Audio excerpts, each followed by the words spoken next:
¿Por qué Lucifer quiso apoderarse del cuerpo de Moisés? ¿Qué poder oculto había en Moisés que hizo al rey de las tinieblas abandonar su trono y bajar en persona a un valle perdido en el tiempo? No fue una simple muerte, fue una desaparición envuelta en misterio. Un profeta muere en lo alto de una montaña y el infierno se presenta para reclamar sus restos. No había testigos, solo rocas, viento y un silencio tan espeso que ni el cielo ni el infierno se atrevieron a romperlo. Todo esto está registrado en un solo versículo, escondido en un rincón casi olvidado del libro de Judas. Un versículo que revela una batalla invisible, una lucha no por un alma, sino por un cuerpo. No por lo que Moisés fue, sino por lo que aún representaba. Porque cuando Moisés cerró los ojos por última vez, su historia aún no había terminado. Lucifer vino por su cuerpo, pero alguien se interpuso en su camino. Y lo que ocurrió en aquel instante dejó claro que Moisés, incluso muerto, seguía siendo una amenaza viva contra el reino de las sombras. Esta es la historia que casi ninguna iglesia se atreve a contar. La batalla por el cuerpo de Moisés. Y hoy vas a verla como nunca antes. Si estás listo para profundizar en los misterios de las Escrituras, asegúrate de suscribirte y acompáñanos en este viaje espiritual. Y no olvides dejar tu comentario. Queremos saber qué piensas sobre esta historia. El viento soplaba con una cadencia irregular sobre la cima de Nebo. Las piedras, antiguas y secas, conservaban el calor del sol del día anterior, mientras el cielo amanecía sin urgencia, como si supiera que ese día no sería igual a los demás. Moisés estaba solo. Sus sandalias desgastadas pisaban tierra santa por última vez. A sus pies, el valle de Moab se extendía como un océano inmóvil, y más allá, en el horizonte aún difuso, la tierra prometida despertaba bajo un cielo que todavía no era del todo azul. Lo había llevado hasta allí no el deseo, sino la obediencia. Y ahora, como un viejo árbol que se inclina sin romperse, Moisés se preparaba para caer en silencio. Pero para entender la magnitud de ese momento, el instante en que el profeta muere sin testigos y el infierno toma nota, es necesario retroceder algunas horas.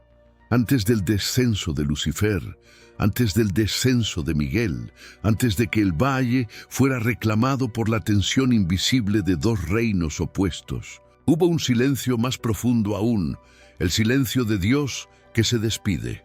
La noche anterior había sido extrañamente clara. Las estrellas titilaban con una intensidad inusual, como si vigilaran. Moisés no dormía. Había extendido su manto junto a una roca, no para descansar, sino para mirar el cielo una última vez. No temía morir. Había conocido la voz de Dios. La había oído desde la zarza. La había sentido sobre el monte Sinaí. La había cargado en las tablas. Pero esa noche, el silencio de Dios tenía otro tono. Era el silencio de quien termina de hablar, no porque se aleja, sino porque espera, y Moisés comprendía. Había sido amigo de Dios, y eso bastaba. Lo que no sabía era que su cuerpo sería disputado. Al amanecer, los primeros rayos del sol apenas rozaban los bordes de las montañas. Una neblina delgada recorría las hendiduras del terreno, como si buscara envolver cada rincón en un velo sagrado. Moisés se incorporó lentamente. Su cuerpo, viejo pero no vencido, se movía con la solemnidad de alguien que había visto demasiado para tener prisa. No era la debilidad la que lo frenaba, sino la reverencia por ese último acto. La voz del Eterno lo llamó, no desde un trueno ni desde el fuego, sino desde dentro, como un pensamiento que no era suyo, pero que lo llenaba por completo. Caminó unos pasos, los justos, hasta el punto exacto que Dios había señalado.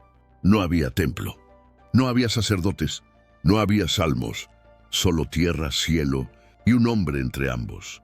Y allí se detuvo. La Escritura dice que Moisés murió según la palabra del Señor, pero esa frase, en hebreo, sugiere algo más íntimo, como si Dios mismo lo hubiera llamado y Moisés simplemente respondiera saliendo del tiempo. No hubo agonía, no hubo lucha, solo un cuerpo que dejó de respirar, mientras el alma se entregaba en obediencia final. El lugar donde cayó su cuerpo quedó en silencio. Un silencio profundo, primitivo. Ningún animal se acercó, ningún cuervo sobrevoló. Era como si la creación entera supiera que algo sagrado acababa de ocurrir. Y entonces algo absolutamente fuera de lo común sucedió. No se llamó a ningún levita.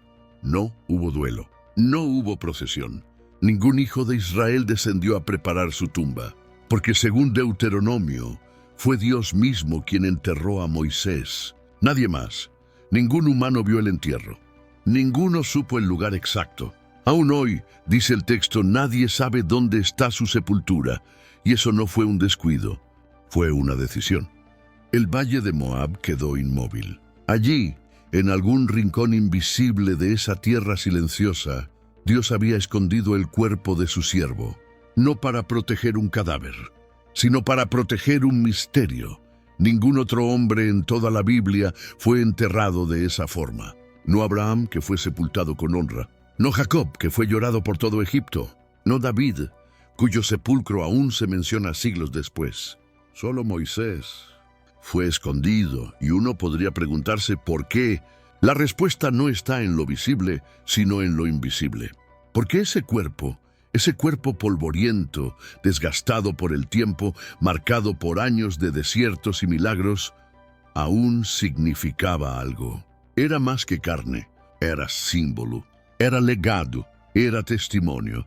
Y aunque el alma de Moisés ya descansaba en la eternidad, su cuerpo, su forma terrenal, seguía siendo un punto de tensión entre dos mundos. Dios lo sabía, por eso lo enterró en secreto, y aunque ningún hombre supo dónde buscarlo, alguien más sí lo supo. Una presencia antigua, caída, rebelde, observaba desde lejos. Había seguido la vida de Moisés desde su nacimiento en el Nilo. Lo había espiado en la corte de Egipto. Lo había tentado en el desierto. Lo había visto alzar el bastón frente al Mar Rojo y subir solo al monte Sinaí envuelto en fuego. Había sido testigo de sus fracasos y de su fidelidad. Y ahora, en la muerte, no lo dejaría en paz, porque para él ese cuerpo aún podía ser útil. El valle, aunque sellado por el silencio divino, pronto sería pisado por una sombra. No vendría con estruendo, no con ejército. Vendría como siempre vino, con arrogancia, con oscuridad, con intención, porque el rey de las tinieblas no había terminado con Moisés, y el aire ya comenzaba a notarlo. El valle seguía en silencio, pero ya no era el mismo. El aire, antes inmóvil, comenzó a moverse de forma extraña, como si algo invisible lo empujara desde dentro. Los arbustos temblaban sin viento. Las aves, que al amanecer solían entonar su coro, permanecían ocultas. Y el cielo, aún pálido por la luz temprana, parecía más lejano. Había llegado algo que no pertenecía a ese lugar. Lucifer no descendió con ruido. No necesitaba anunciarse. Su presencia se sentía como un desequilibrio, una grieta en el tejido invisible de la tierra. No venía con fuego ni con truenos, sino con algo más sutil y más antiguo. El peso de una gloria caída, una majestad que alguna vez fue luz, pero que ahora caminaba como sombra, avanzaba sin tocar el suelo. Su forma no era del todo visible, pero su efecto era total. Donde pasaba, el polvo se enroscaba en el aire. Las piedras vibraban con un eco que no venía de ningún sonido. Y aunque ningún ser humano estaba allí para verlo, la creación lo reconocía. Porque él había estado presente en el principio y también en la rebelión. No venía a contemplar, no venía a lamentar, venía a reclamar. Lucifer no buscaba un alma, esa ya no estaba. Buscaba el cuerpo de Moisés, un cuerpo que aunque sin vida, aún era útil. Porque para él, los restos del profeta eran más que huesos, eran una llave, un símbolo, una posibilidad. Y lo más aterrador es que sabía exactamente dónde buscar.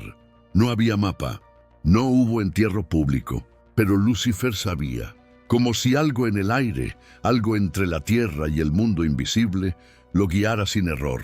como si el rastro espiritual de Moisés aún ardiera, aún brillara débilmente, llamando la atención del único ser que no debía venir.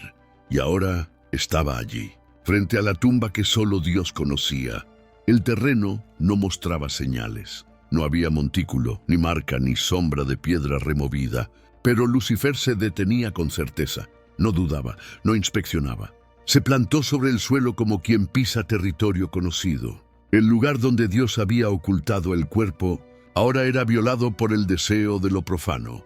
La escena era silenciosa, pero cargada, como si el aire se negara a fluir entre esos dos mundos. La luz del sol parecía no querer tocar ese rincón del valle, y aunque ningún sonido escapaba de su boca, el cuerpo mismo de Lucifer hablaba. Hablaba de orgullo, de venganza, de obsesión antigua. Él había observado a Moisés desde siempre, desde el río donde flotaba el cesto de junco, hasta la montaña donde su rostro resplandeció con la gloria de Dios.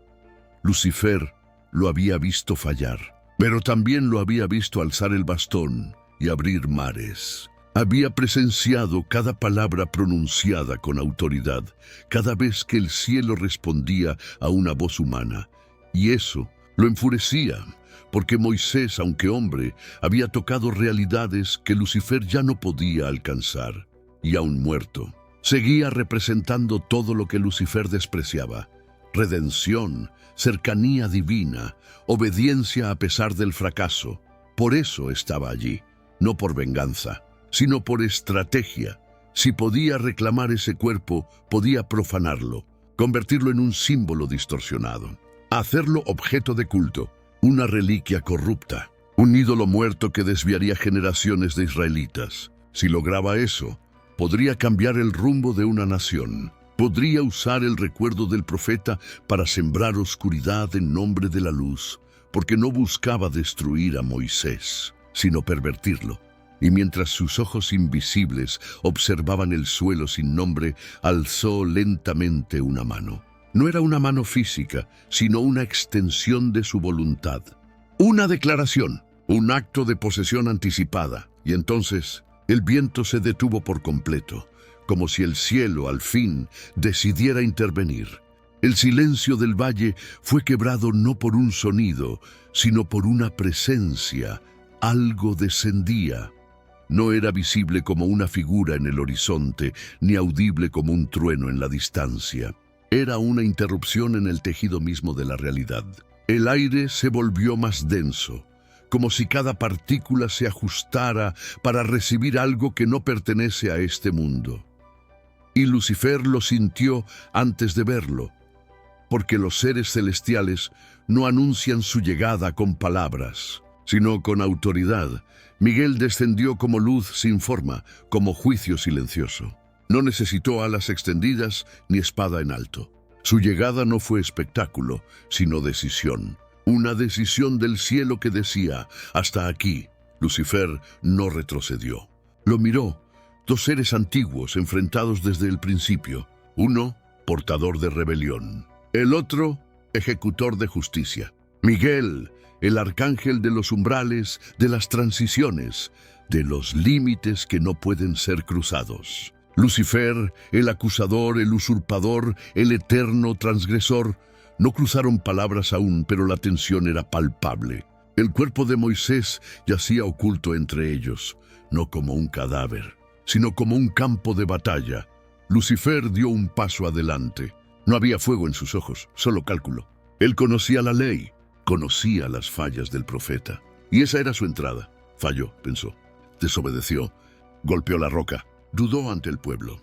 Está muerto, y la muerte me pertenece. Pero Miguel no vino a discutir historia ni teología. Miguel no vino a debatir méritos ni errores.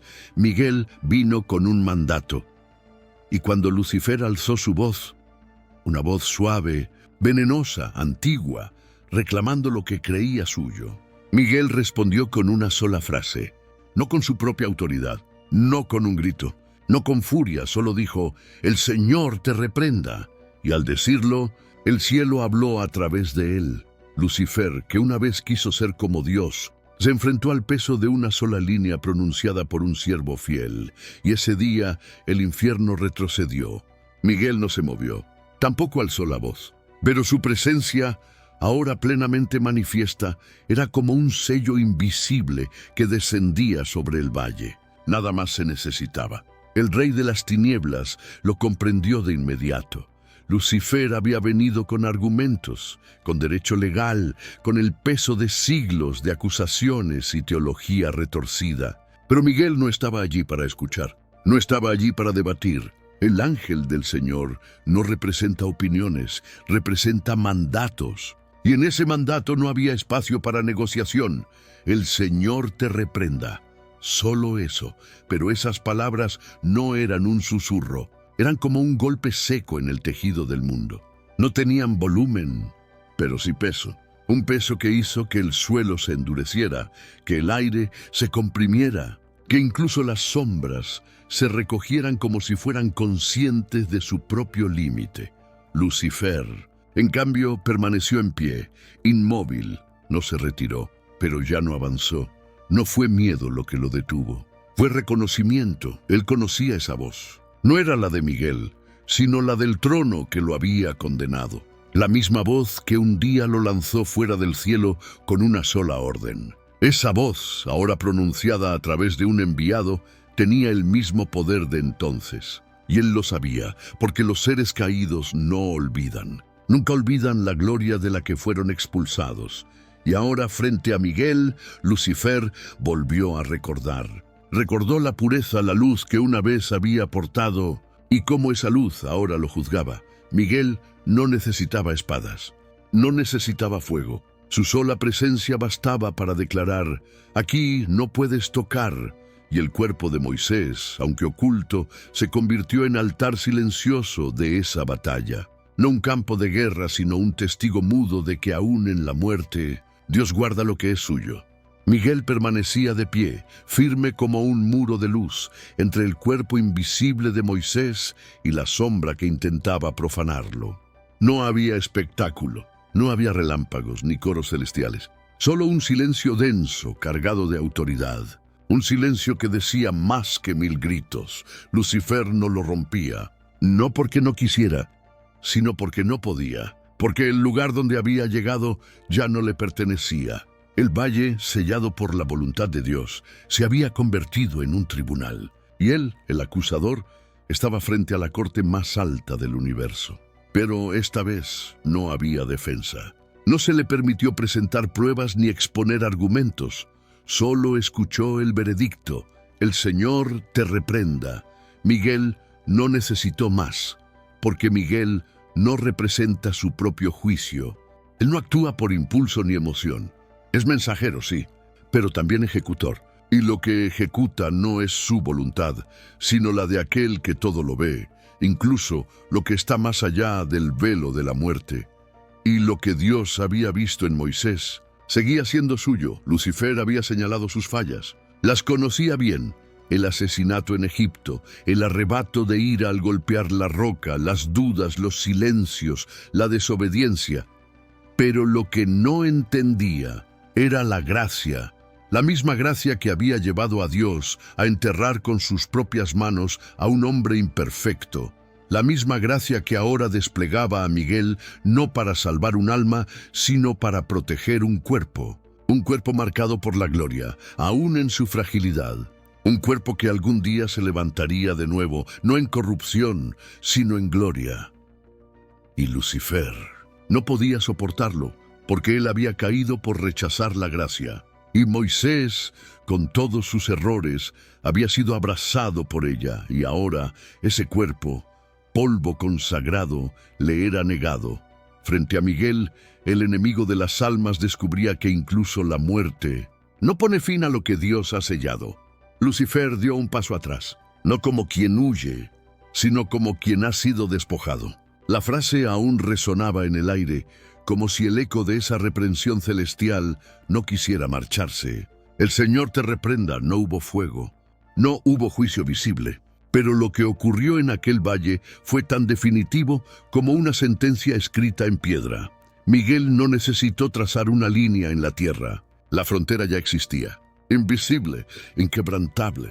El cuerpo de Moisés, escondido bajo capas de polvo y misterio, estaba rodeado por una autoridad que no necesitaba defensores humanos. Dios mismo había asignado un guardián, y ese guardián no fallaba.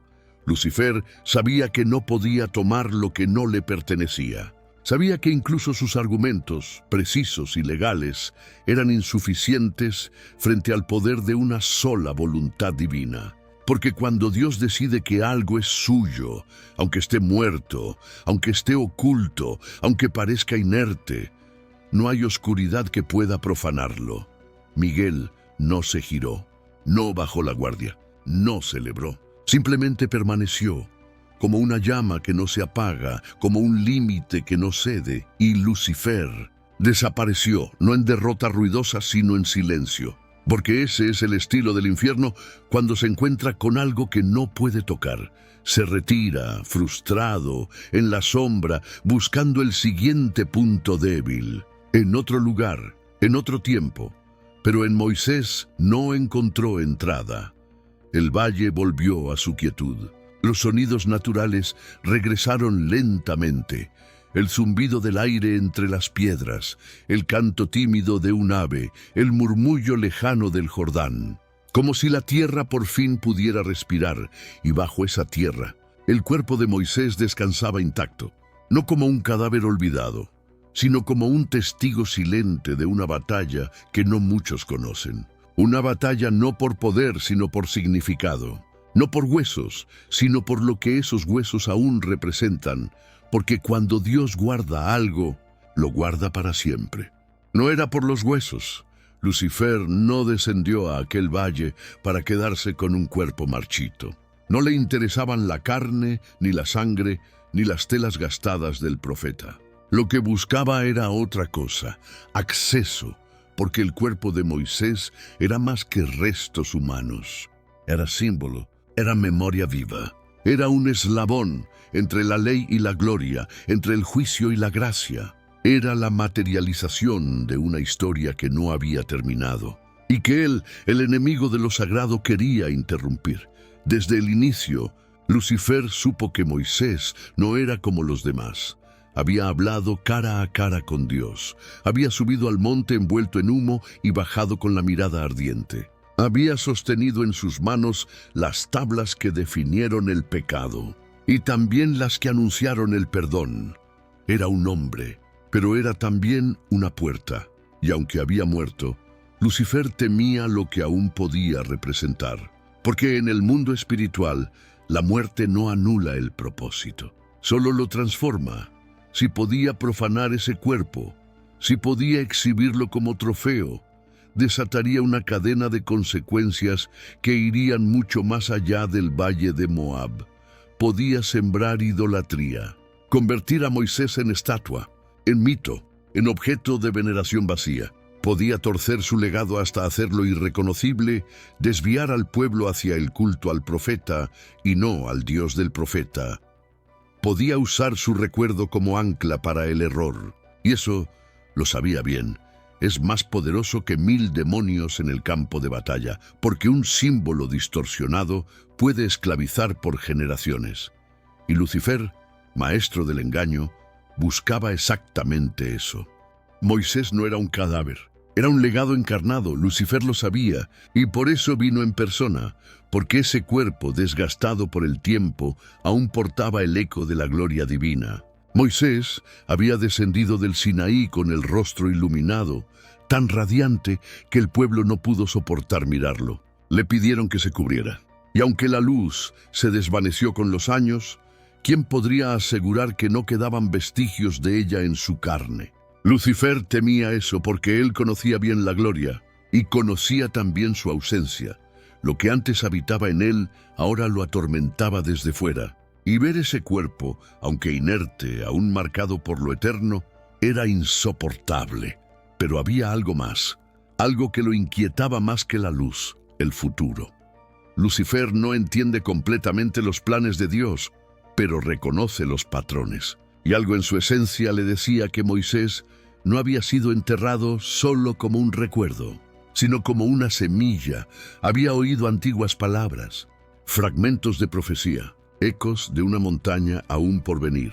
Y sabía, en lo más profundo de su conciencia corrompida, que el nombre de Moisés volvería a aparecer, no como historia, sino como presencia, y si podía ensuciar ese cuerpo, romper el ciclo antes de tiempo, tal vez, solo tal vez, podía alterar algo que aún no comprendía del todo. Un engranaje profético, una aparición futura, una escena gloriosa que quería evitar a toda costa. Sabía que el cuerpo de Moisés era una llave, y si lograba deformarla, tal vez la puerta nunca se abriría.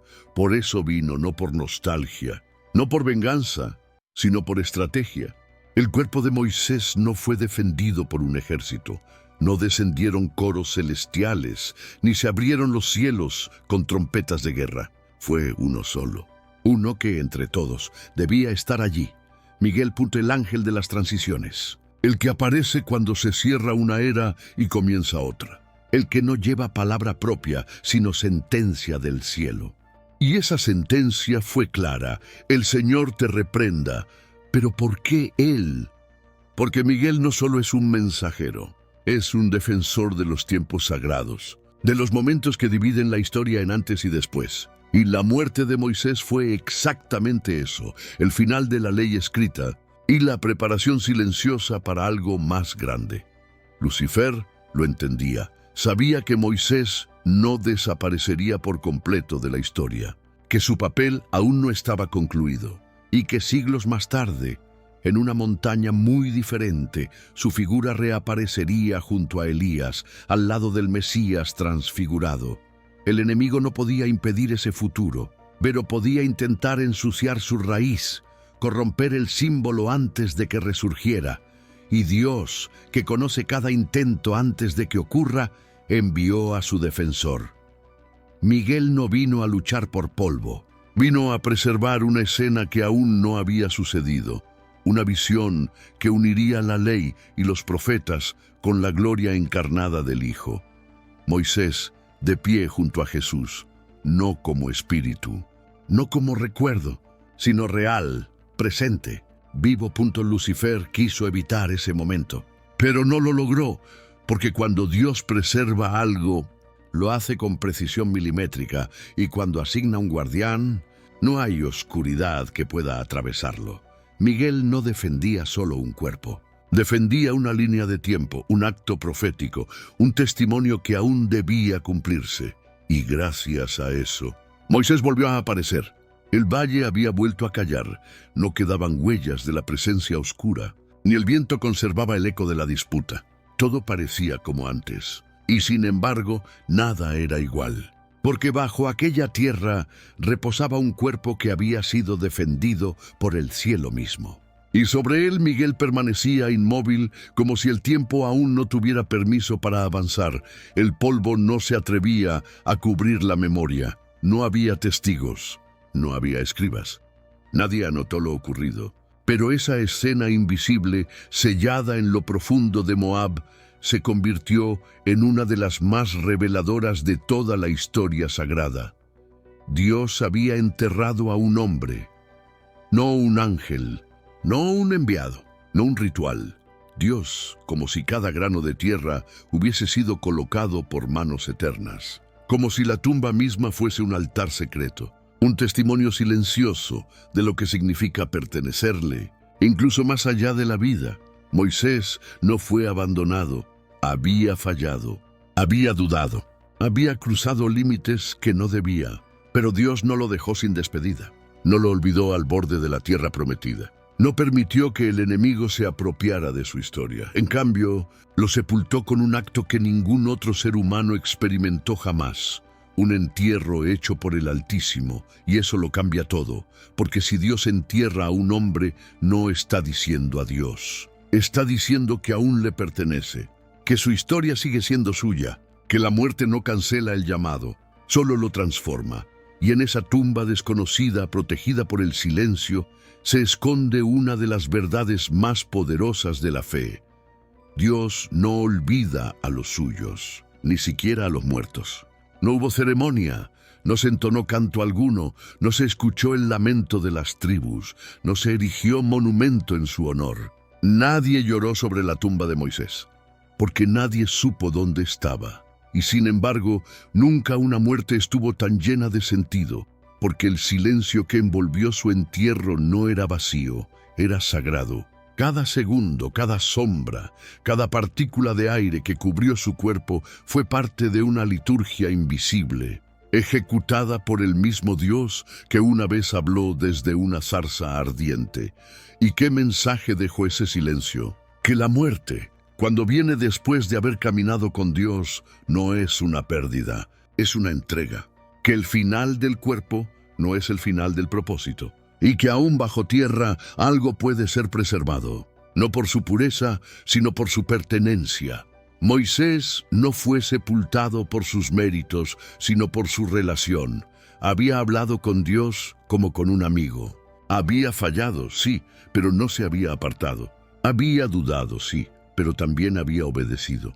Su humanidad no anuló su llamado, y su error no borró su historia.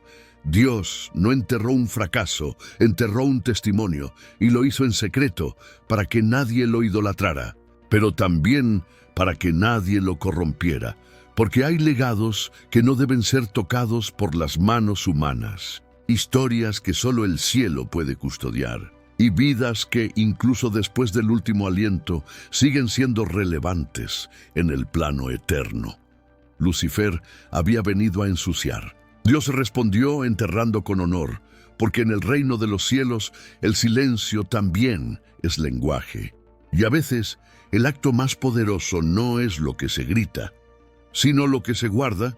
Aquel valle en Moab permanece sin nombre, sin coordenadas, sin altar, sin placas doradas que digan, aquí reposa el gran profeta. Y sin embargo, es uno de los lugares más sagrados de la tierra.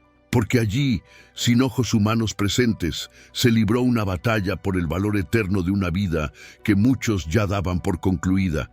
Y esa escena no fue solo para Moisés, fue para nosotros, porque todo lo que ocurrió en ese rincón olvidado del mundo, la visita del enemigo, la defensa de Miguel, el entierro divino, fue un espejo, un reflejo silencioso de cómo Dios trata con los suyos. Incluso cuando ya no están, incluso cuando nadie más los recuerda, el mensaje es claro. Tu historia no se apaga con la muerte. Tus errores no tienen la última palabra.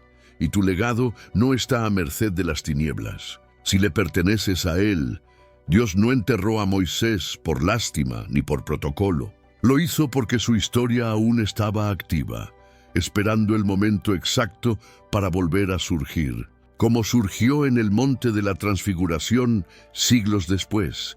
Y si Dios defendió una tumba, también defenderá un propósito. Si envió a su ángel más fuerte por el cuerpo de un hombre, también enviará defensa por tu legado. Porque cuando caminas con Dios, ni tu final es realmente un final. Lo que Moisés vivió y lo que su cuerpo aún representa es una promesa viva para todo aquel que se sienta olvidado, descartado o vencido. Dios no olvida a los que son suyos, y ni la muerte, ni el infierno pueden cambiar eso. No fue un milagro visible, no fue un monte cubierto de fuego, ni un mar dividiéndose en dos. Fue algo más silencioso, más invisible, pero igual de sagrado, un entierro, una mano que no se vio, una tumba que no se pudo encontrar, y una promesa que no se apagó. El cuerpo de Moisés no fue olvidado, fue defendido, fue oculto, fue reservado, porque en el reino de los cielos no hay historias interrumpidas, solo capítulos que aún no se han leído. Tal vez tú has sentido que tu historia terminó antes de tiempo, que tus errores cancelaron tu propósito, que ya no hay más páginas que escribir, pero si Dios enterró a Moisés con sus propias manos, si envió a su ángel más alto a proteger lo que todos pensaban que ya no importaba, entonces, ¿qué crees que hará contigo? Tu pasado no te define. Tus derrotas no son el cierre. Tu historia aún está en manos del autor. Si esta historia tocó algo en ti, déjanos tu comentario. Queremos saber qué piensas, qué parte te habló, qué sentiste al escucharla. Y si aún no lo has hecho, suscríbete para seguir explorando juntos los misterios ocultos en las Escrituras. Aquí cada historia olvidada cobra vida otra vez. Nos vemos en el próximo capítulo. Hasta entonces, mantente atento, mantente firme y nunca olvides, si Dios defendió un cuerpo, también defenderá tu legado.